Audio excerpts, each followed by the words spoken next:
nyithindo mang'eny yando chayo TVET.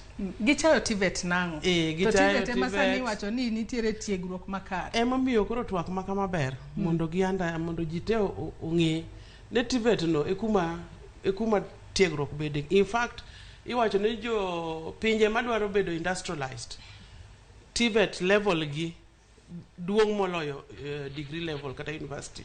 Koro en men nyithindo yando chayo ni gineno ne TVET no en gimo mani piny yani gidwa ni ng'ato nigi degree to degree no be gimo timo godo onge mana kaka jalonyo wacho ni nitie degree moko ma onge kumitere. Koro thuolo nitie Kenya paro statistic like last year kane wawuotho koro wamanyo kaka wanyalo engage jopuonj mantiere TVET mondo odonje organization wa nwayudo ne kwa wuotho kuonde go to jopuonj nitie to nyithindo onge. Koro sani endi nikech sirikal mineno ka sirikal koro kelo ne kidhi e TVET imi basari donge kamano Mr. Somba kamano imi basari kidhi e TVET sani kori qualify for help nikech sirikal dwani mondo attract nyithindo e institutions gi nikech ka gi kae to gine jok mabro gero nwa factory mabro kelo industrialization e Kenya kae.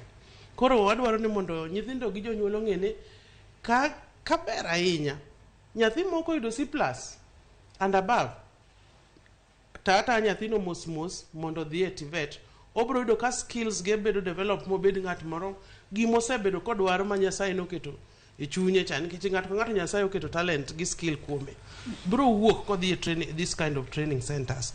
Koro mano nitie but adwa medo gimoro kanya achiel ni nitiere gimoro miluongo ni internship nikech kapo ni dhi kawo nyithindo kata mana gi jo university gi to idhi kawo gi dwe mar 8 aparo between a beach and aboro nyathi nyalo timo gimiluongo ni internship moko nitie michulo yani organizations miyo kata transport materials siling 15,000 ma nyathi wuotho go